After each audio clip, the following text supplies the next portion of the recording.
da sociedade. E o lucro é consequência de uma boa solução que você cria, pensando na sociedade, sempre.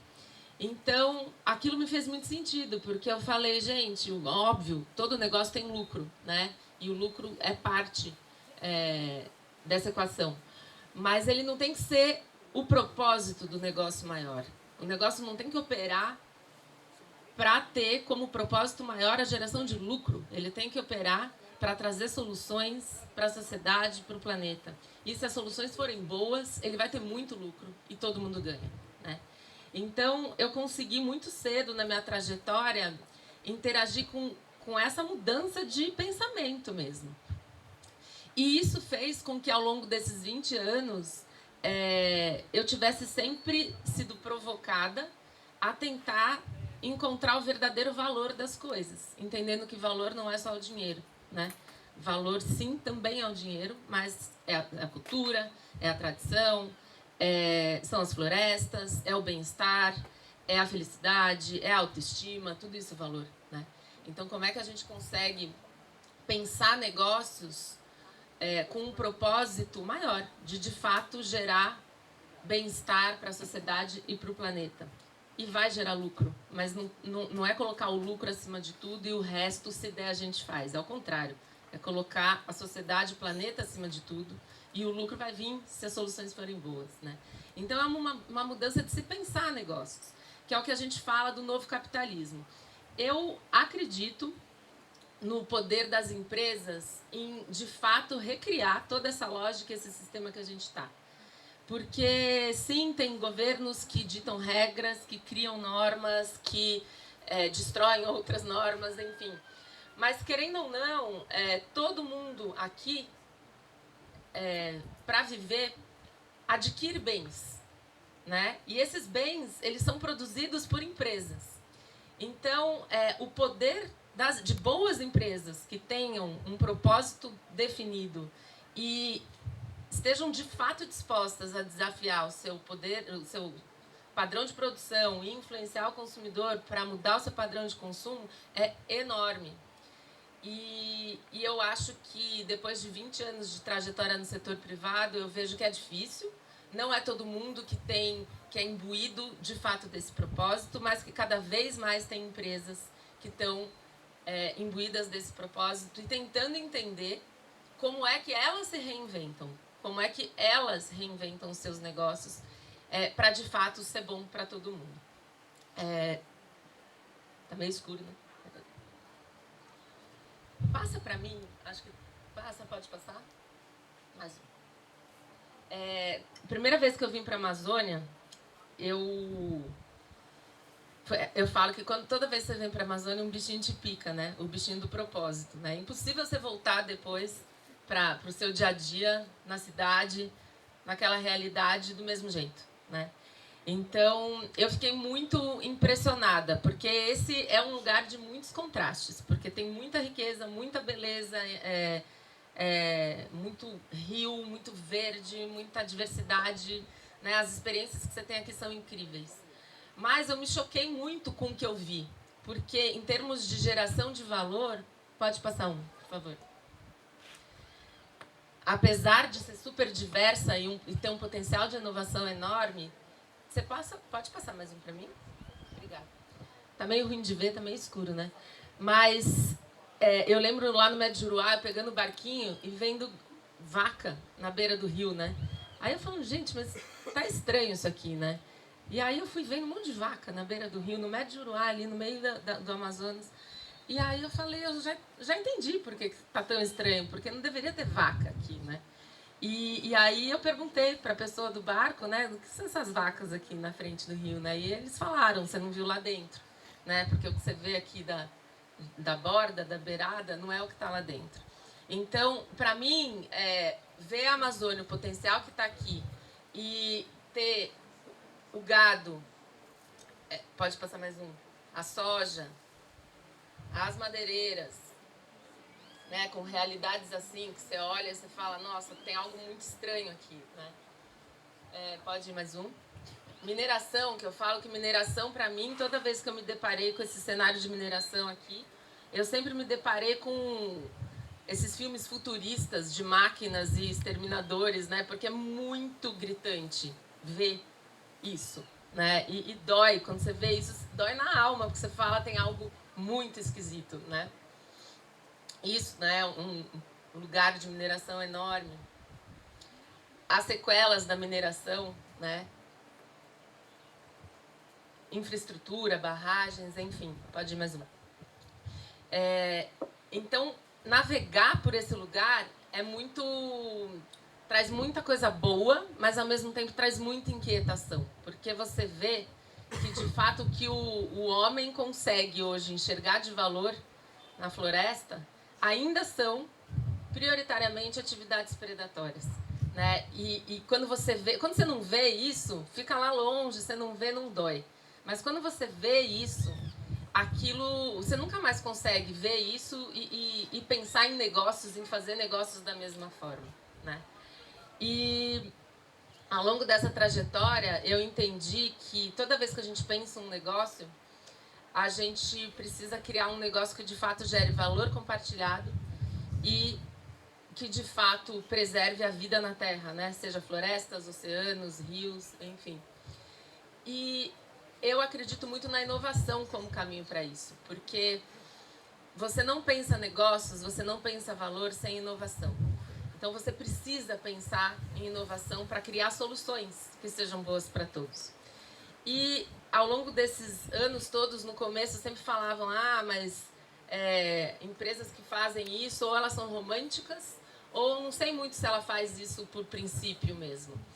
E o mundo evoluiu muito nesses 20 anos e eu sou muito positiva nesse aspecto, porque eu acho que tem muita empresa hoje que de fato está buscando genuinamente reinventar os seus negócios e transformar os seus negócios em algo de geração de impacto positivo. Então, para mim, a solução aí... Pode ir mais um, por favor. Slide. Para cá? Tá. Põe mais um? E aí eu trouxe aqui alguns casos que eu acho que são super interessantes para explicar como que o setor privado pode ter um olhar de inovação e construir uma nova lógica, né? Uma nova lógica econômica. A gente está falando de uma economia de floresta em pé. Para ter economia de floresta em pé, a base da economia você tem que ter oferta, né? Produção, e tem que ter demanda, consumidor e empresa entendendo que isso é valor, né? Então, como é que você consegue, entendendo essas possibilidades, criar de fato essa economia, né? E aí eu vou trazer alguns cases bem rápidos, até porque à tarde é a hora dos cases, mas que eu quero mostrar para vocês. Pode ir mais um, por favor. A Natura está aqui, o Mauro está aqui, ele vai falar hoje à tarde bastante coisa, mas eu acho que esse é um case emblemático, né? A Ucuúba está na lista de espécies de extinção, porque mais de 30 anos ela é usada, como o Elias falou também num dos painéis nos dias passados, como cabo de vassoura, não passa ainda não, como cabo de vassoura e telhado, então para palito de churrasco. E a Natura, ela foi para a região, ela pesquisou os ingredientes e descobriu uma manteiga, que é uma manteiga super sequinha, que para a indústria cosmética isso é um atributo muito importante. E cada família que trabalha com a Ucuúba hoje ganha por árvore 3 vezes mais do que com a árvore derrubada. Então, as comunidades passaram a priorizar a atividade de coleta dos frutos para a indústria cosmética do que o corte das árvores para vender a madeira. Então, isso é um exemplo de como você sim gera... Pode ir mais um, por favor? Gera valor para todo mundo. Então, você pesquisa, você encontra uma propriedade diferenciada, agora já está L'Oréal usando, já tem uma série de outras marcas usando, e isso é bom, porque a gente precisa escalar essas inovações, e quanto mais escalado, melhor. Você cria produtos, você cria valor, o consumidor passa a interagir com isso de uma forma diferente. A empresa, óbvio, ganha com isso, as comunidades ganham muito mais com isso do que com a atividade anterior, e a floresta está em pé. Então, você não precisa, para ter desenvolvimento e economia e produtos, destruir a floresta, né? E a gente precisa entender isso, e que basta a gente ter o olhar de inovação de como reinventar, de fato, essas lógicas, né? É possível fazer negócios e manter a floresta em pé e gerar desenvolvimento. Pode mais um. Um outro exemplo, pode mais um? É a Native. A Native, eu não sei se vocês conhecem aquela marca de açúcar, né? De saquinho de açúcar, enfim. Ela também faz álcool orgânico. E a Native, o Leontino, ele é uma pessoa muito visionária e ele vem de uma família de produtores de cana, lá do interior de São Paulo, enfim. Só que ele sempre foi muito inquieto. Ele falou, não é possível que a gente só consiga produzir cana, açúcar, da forma convencional. E ele se dedicou a vida dele inteira a estudar, de fato, como mudar o sistema de produção de cana-de-açúcar. E aí, lá na Native, eles colhem a cana verde. Ele teve que desenvolver todo um equipamento próprio para essa palha, no momento que ele colhe, a palha já retorna e faz uma cobertura viva em cima, no solo. Essa cobertura viva consegue regenerar toda a parte de baixo da terra, em termos de micro-organismos, fungos, enfim, tudo que precisa para fazer com que esse ecossistema seja vivo e dinâmico. Por conta disso, ele não precisa colocar fertilizantes, ele não precisa irrigar, ele não precisa pôr nenhum outro aditivo de adubos. E ele foi o primeiro a fazer uma produção de cana-de-açúcar, que é uma commodity. Cana-de-açúcar é uma commodity, né? Açúcar é uma commodity. Em larga escala, num sistema regenerativo. Aí, vai mais um, por favor. Pode ir mais um? Aqui são os produtos, né? Ele começou numa área de 20 mil hectares com esse cultivo regenerativo. Ele reduz por ano mais de 45 mil toneladas de emissões de carbono por conta desse modelo. Com base nesse modelo, por não ter irrigação e por ele ser super equilibrado e regenerado, ele teve um aumento de mais de 30% do volume de água nos lençóis freáticos e córregos e rios na região. E ele tem um orgulho danado, que ele fala, né, que o indicador se você está de fato regenerando uma área produtiva ou não são os animais topo de cadeia, né? Porque antes não tinha nada nos canaviais. Aí começou a ter alguns animais, e depois esses animais ele começou a encontrar outros animais e pássaros, e assim foi. E aí no dia que ele encontrou a onça, ele falou, nossa, que orgulho, né? Eu tenho onça no meu modelo produtivo de cana-de-açúcar, né? Porque quanto mais topo de cadeia, mais equilibrado está aquele sistema. E é por isso que atrás do pacotinho de açúcar ele põe os animais. Porque quando uma outra espécie, quando ele vê que tem uma outra espécie lá, ele põe no saquinho para honrar todo aquele trabalho. E ele hoje tem uma biodiversidade 23 vezes superior aos amigos do lado, né? Aos canaviais que fazem processo convencional. Então, ele é uma empresa gigante hoje. Ele vende não só açúcar, mas o álcool. Todo o álcool da perfumaria da Natura, por exemplo, é totalmente regenerativo e orgânico, porque vem tudo dele. Ele está exportando isso, porque tem um valor enorme não só no mercado interno, mas no externo. Hoje você vê as gôndolas do supermercado, tem Native para tudo quanto é lado. Então, era uma marca pequena, que nasceu de um propósito maior, que desafiou todo um modelo de produção, que influenciou mudança no padrão de consumo, porque os consumidores começam a interagir com outra natureza de produtos que antes não estavam disponíveis, né? E é um negócio super próspero que mantém floresta, recupera rios, enfim, tá? E aí, pode ir mais um, por favor. Tá. E o terceiro pode ir mais um? É a Fazenda Triqueda, que esse eu acho muito legal, né? O gado é uma polêmica, né? Porque você olha para toda essa realidade e aí na hora que você vai comer uma carne dá aquele aperto. E aí a Fazenda Triqueda é uma iniciativa em Minas, só que o gado é o primo pobre do agro, né? Porque o agro, as outras culturas, né? Os outros produtos do agro dão muito mais lucro do que o gado. E é pobre por quê? Porque o solo está tão desgastado que você precisa de muita área para nada de gado por hectare, menos de uma cabeça de gado por hectare, né?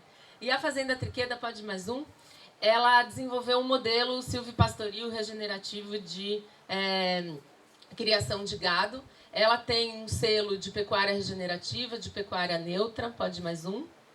Aqui é o gado dentro da floresta, tá? Então não é aquela cena de ver criação de gado, só gado, gado, gado, e nenhuma árvore, né? Só pasto. Aqui é bem diferente, pode mais... aqui. Conseguiu uma lucratividade por animal de 15% a 30% superior.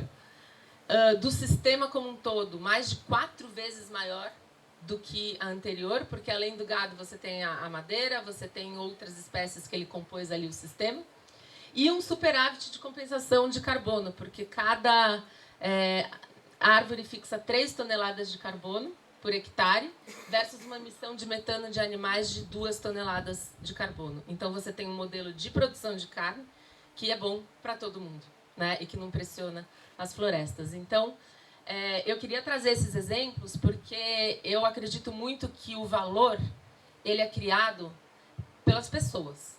Então, se a gente, empresa, setor privado, for capaz de olhar para tudo isso e, de fato, nos questionar e nos desafiar a inovar no que a gente vê como valor e como a gente cria esse valor, é possível, sim, ter negócios que prosperam e geram impacto positivo para a sociedade e para o planeta. Tá bom? Obrigada, gente. Obrigado, Renata. Vamos dar seguimento, chamar o Ismael, que vai nos trazer um pouco, para alguns, talvez seja a primeira vez que vai conhecer esse projeto Amazônia 4.0, e aí vão ter vários elementos aí para que a gente possa conversar a partir deles. Ismael.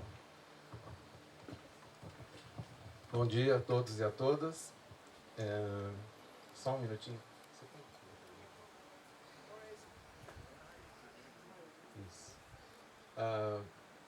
Eu vou começar falando de uma experiência pessoal que talvez seja ligada ao fato de eu estar aqui hoje, que foi exatamente aqui. Quando eu tinha 22 anos, era aventureiro, gostava de sair pelo Brasil conhecendo, eu vim para a Amazônia. Aquela fantasia, né, de conhecer o local mais selvagem do Brasil e tal. E fui para Manaus e peguei um barco, depois de Manaus a Santarém, e vim a Alter do Chão. Justamente já começava a ser famosa as praias de Alter do Chão. Aí eu comprei no caminho um saco de mangas e maduras e fui até a praia do Rio e comi aquelas mangas dentro da praia do Rio, dentro da praia, da água, né, do Rio Tapajós. E foi uma coisa muito interessante porque eu nunca tinha comido uma coisa tão doce e gostosa com o corpo sendo tão privilegiado por uma água tão transparente e quente, assim, morna, né? Então deu tipo um curto-circuito nos sistemas cerebrais de recompensa, né? Recompensa da manga, recompensa da água e a recompensa visual também, porque eu nunca tinha estado numa água que eu enxergava o meu pé perfeitamente, quase 2 metros para baixo. Então aquilo deu um clique assim sobre o que é a Amazônia, né? O que significa a Amazônia. E a partir daí eu comecei sempre a trabalhar em função dessa região. Aí comecei trabalhando com ecoturismo, depois fui estudar essa questão de relação da sociedade com o meio ambiente e terminei nesse projeto que eu vou apresentar para vocês agora, que chama Amazônia 4.0. Já já a gente vai entender o que significa esse 4.0. Bom, esse projeto começou com um grupo de pesquisadores